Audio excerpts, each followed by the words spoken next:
कल हम आपको विशेषण के बारे में बता रहे थे। विशेषण के 5 भेद हमने आपको बता दिए हैं। पांचों भेद आप सुन लीजिए, दोबारा से परिभाषा समझ लीजिए, एक बार रिवाइज हो जाए। संज्ञा व सर्वनाम की परिभाषा, संज्ञा व सर्वनाम की विशेषता बताने वाले शब्दों को विशेषण कहते हैं। संज्ञा व सर्वनाम की विशेषता बताने वाले शब्दों को विशेषण कहते हैं।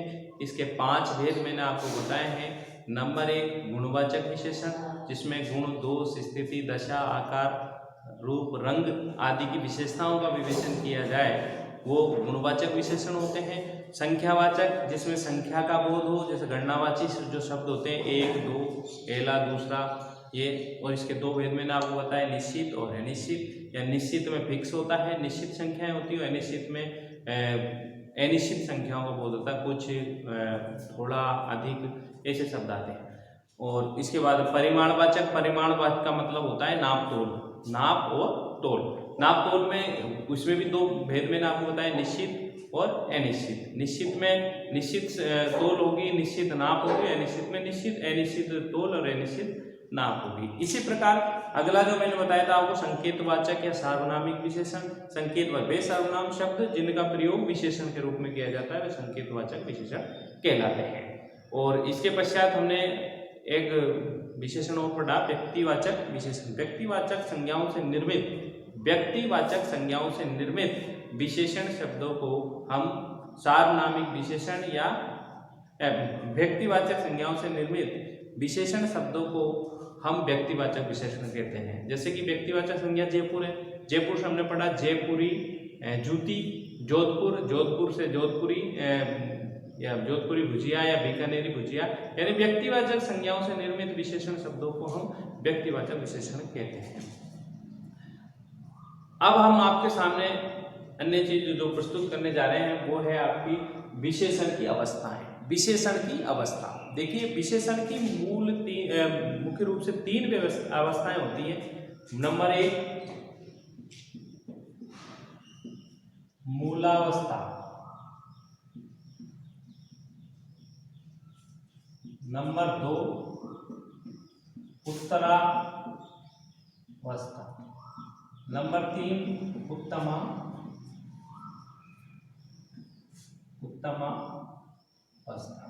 देखिए, मूल अवस्था तो विशेषण की मूल होती है। राम अच्छा लड़का है, राम ऐसा है, राम वैसा है, राम सुंदर है, तो ये मूल अवस्था हो गई। लेकिन मैं 2 व्यक्तियों में तुलना करूं, 2 व्यक्तियों में यदि तुलना की जाती है तो वो होती है उसकी उत्तरावस्था।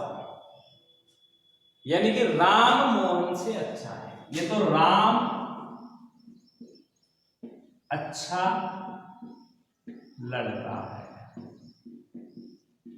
ये हो गई अच्छा, यानी कि राम अच्छा लड़का है। जबकि मैं कहता हूं राम मोहन से अच्छा है, ये इसमें तुलना की गई राम की मोहन से, यानी राम की मोहन से तुलना हुई। जहां तुलना की जाती है वो उत्तरावस्था। लेकिन मैं किसी एक को श्रेष्ठ बताता हूं सब में, तो मोहन या राम सबसे अच्छा है, राम सबसे अच्छा है, राम सबसे अच्छा है। देखिए, ये तो मूल अवस्था हो गई, ये उत्तरावस्था हो गई और ये उत्तमावस्था हो गई। जैसे कि श्रेष्ठ, श्रेष्ठ तर और श्रेष्ठ तम, 3 अवस्थाएं हैं इसकी मूल, श्रेष्ठ, श्रेष्ठतर और श्रेष्ठ। राम अच्छा लड़का है, राम मोहन से अच्छा है, राम सबसे अच्छा है। तीनों अवस्थाएं आपके सामने आ गई। यानी विशेषण की 3 अवस्थाएं होती है। तो विशेषण का जब पद परिचय हम पढ़ेंगे तो इसमें देखेंगे कि भाई क्या पढ़ना है। अब हम आ जाते हैं अपने टॉपिक पर। हम अपने टॉपिक पर आते हैं। अपना टॉपिक है विशेषण पद परिचय। टॉपिक का नाम है विशेषण पद परिचय। देखिए, इसमें क्या क्या चीजें हमको पढ़नी है। नंबर 1 विशेषण का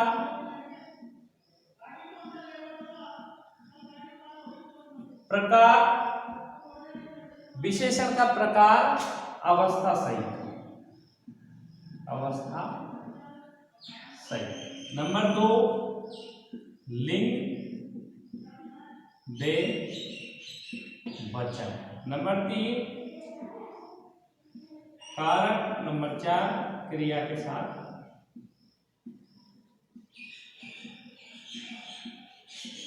संबंध। ये 4 चीजें हमको देखनी है, 4 चीजें हमको देखनी। विशेषण का प्रकार, व्यवस्था, लिंग वचन, कारक और क्रिया के साथ संबंध। देखिए अब आप उदाहरण सब देख लीजिए। राम वीर बालक है। राम वीर बालक है। अब सबसे पहले आपको पहचानना है इसमें कि भाई इसमें विशेषण शब्द कौन सा है। तो विशेषण शब्द ये है, राम के गुणों का बखान किया। कौन सा विशेषण हो गया? गुण, दोष, स्थिति, दशा, आकार, रूप, रंग। गुण, दोष, स्थिति, दशा, आकार, रूप, रंग का विवेचन जिस विशेषण शब्द के माध्यम से किया जाता है वो कौन सा कहलाता है? गुणवाचक विशेषण। कौन सा है? गुणवाचक विशेषण। दूसरी चीज हमारी है अवस्था। तो कौन सी है? मूलावस्था। मूलावस्था हो गई। फिर लिंग, पुल्लिंग, एकवचन और कारक, कर्ता, कर्ता कारक।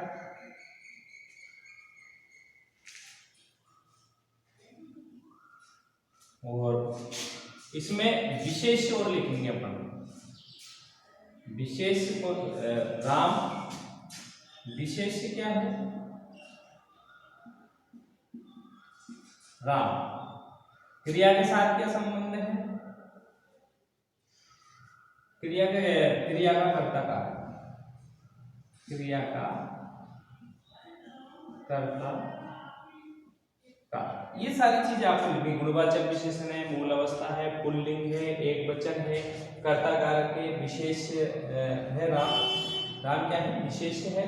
और विशेष देखिए, विशेष वो जिसकी विशेषता बताई जाती है वो विशेष कहलाता है। जैसे कि राम अच्छा लड़का है, तो अच्छा किसके लिए आया? राम के लिए। तो विशेष क्या हो गया?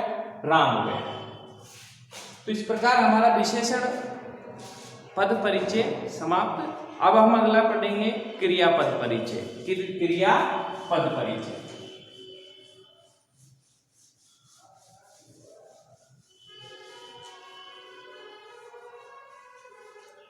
क्रियापद परिचय। क्रियापद परिचय। देखिए अब हमको क्या ज्ञान होना चाहिए? क्रिया का ज्ञान होना चाहिए। क्रिया क्या है? देखिए वाक्य में प्रयुक्त वह शब्द, वाक्य में प्रयुक्त वह शब्द जिससे कार्य का होना या करना पाया जाए क्रिया कहलाता है। वाक्य में प्रयुक्त वह शब्द जिसके कार्य का होना या करना पाया जाए क्रिया कहलाता है। संस्कृत में इसी शब्द को धातु के रूप में जाना जाता है और इसके साथ ना जोड़ दिया जाता है, वो क्रिया कहलाता है। और क्रियापद परिचय। अब क्रिया के कितने भेद होते हैं? क्रिया के देखिए, क्रिया के कर्म के आधार पर भेद, कर्म के आधार पर नंबर 1। नंबर 2 प्रयोग के आधार पर, और नंबर 3 भेद किसके आधार पर? काल के आधार पर, काल के आधार। देखिए क्रिया के 3 भेद हैं, कर्म के आधार पर, प्रयोग के आधार पर और काल के आधार पर। इसके 2 भेद हैं। नंबर 1 से कर्मक, नंबर 2 ए कर्मक। 2 भेद हैं। अब इसके 8 भेद हैं। नंबर 1 सामान्य क्रिया, नंबर 2 सजातीय क्रिया। नंबर 3 सहायक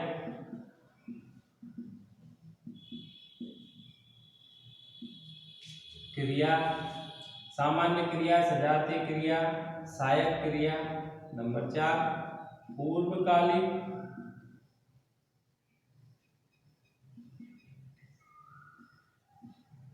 नंबर 5 प्रेरणार्थक। नंबर नाम धातु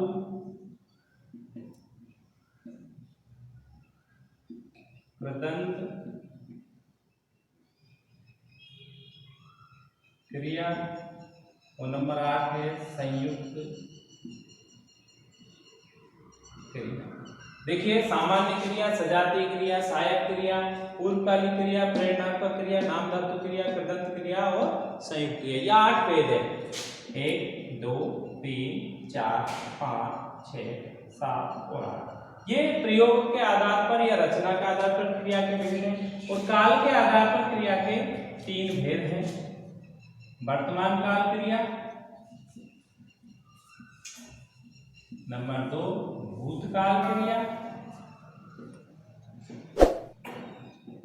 नंबर 3 भविष्यकाल क्रिया।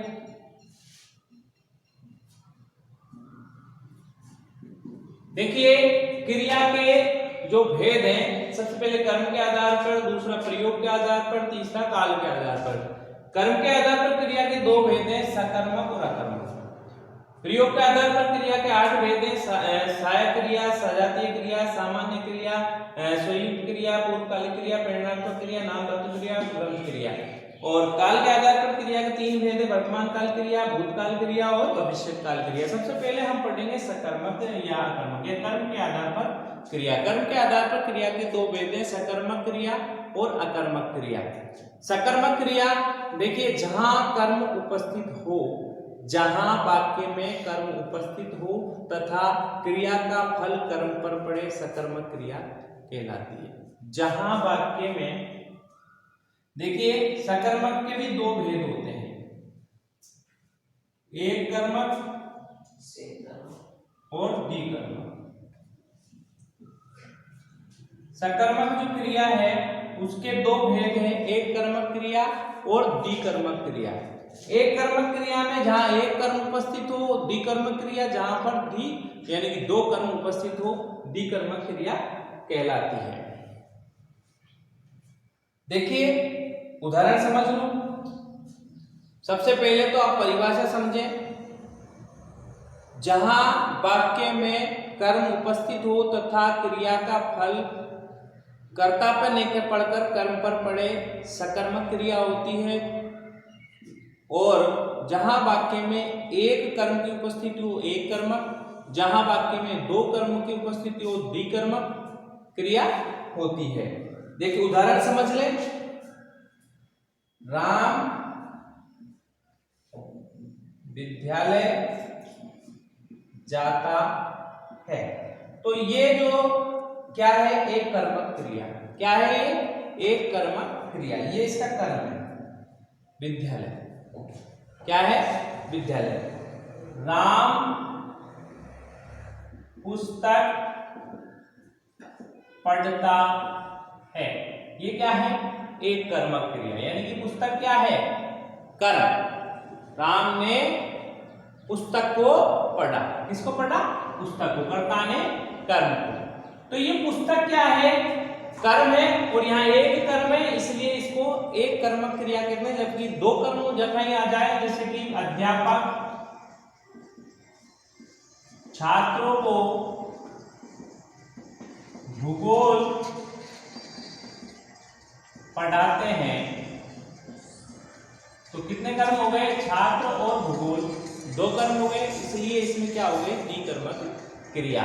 तो सकर्मक आपके समझ में आ गया होगा। जहां वाक्य में कर्म की उपस्थिति हो तथा क्रिया का फल किस पर पड़ना चाहिए? कर्म पर पड़ना चाहिए। तो वह क्या होता है, सकर्मक क्रिया। अब अकर्मक की बात करते हैं। तो अकर्मक जहां वाक्य में कर्म अनुपस्थित हो तथा क्रिया का फल किस पर पड़े, कर्ता पर पड़े।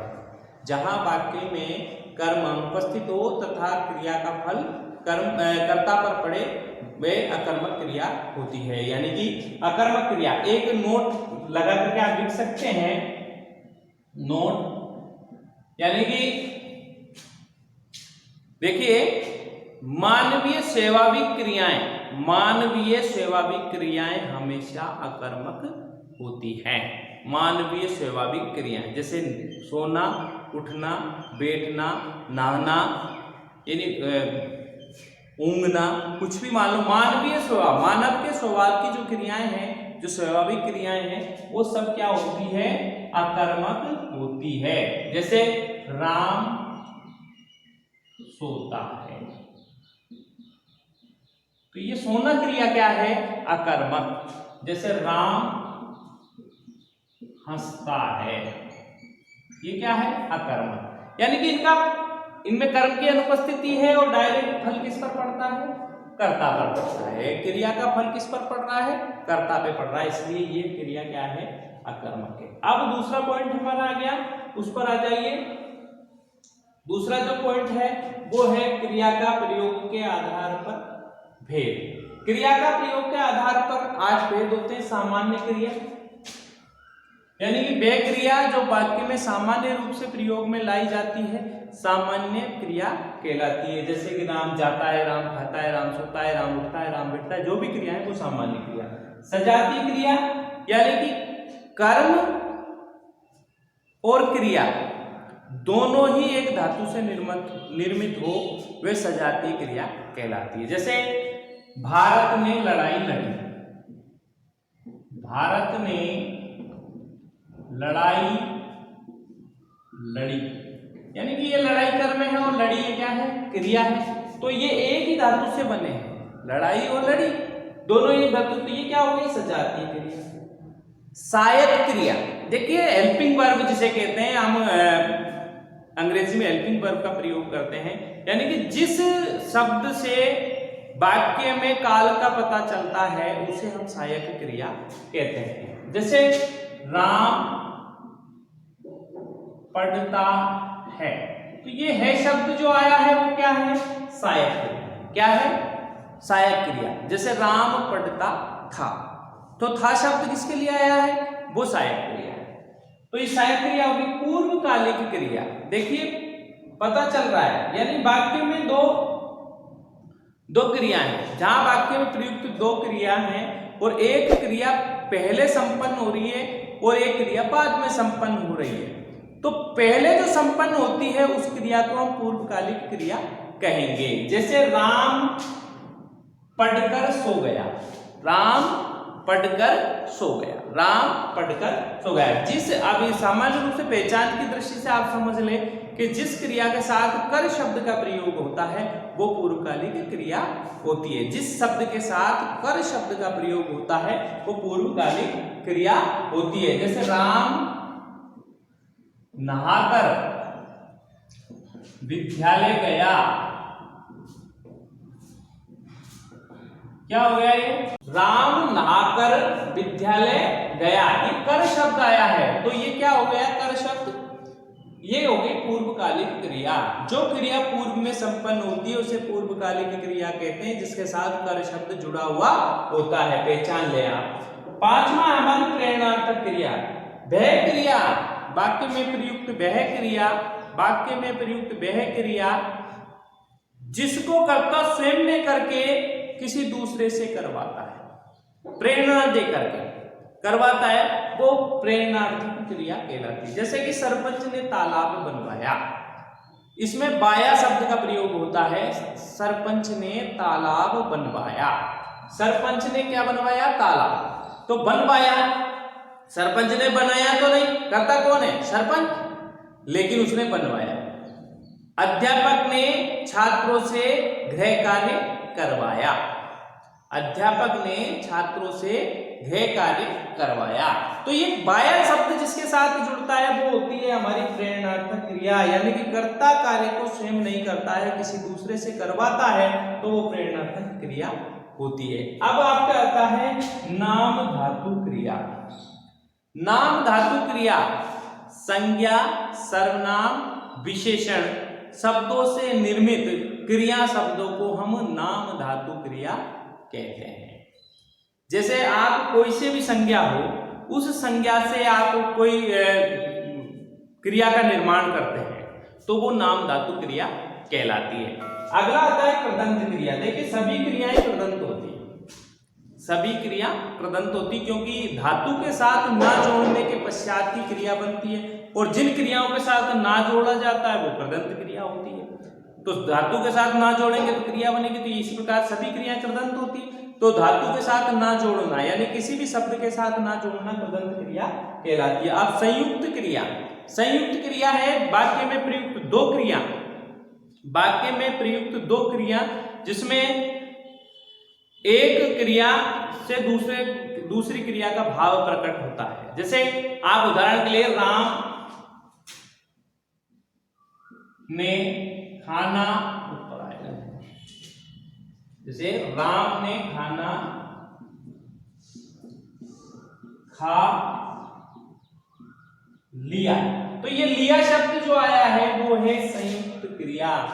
राम ने खाना बना लिया, राम पढ़ लिया, राम चल दिया, तो ये दिया लिया ये शब्द आते हैं वो संयुक्त क्रिया के श्रेणी में आते हैं। इस प्रकार हमारी जो 8 क्रियाएं हैं वो आपको याद हो जानी चाहिए। सामान्य क्रिया सब में प्रयुक्त होती है।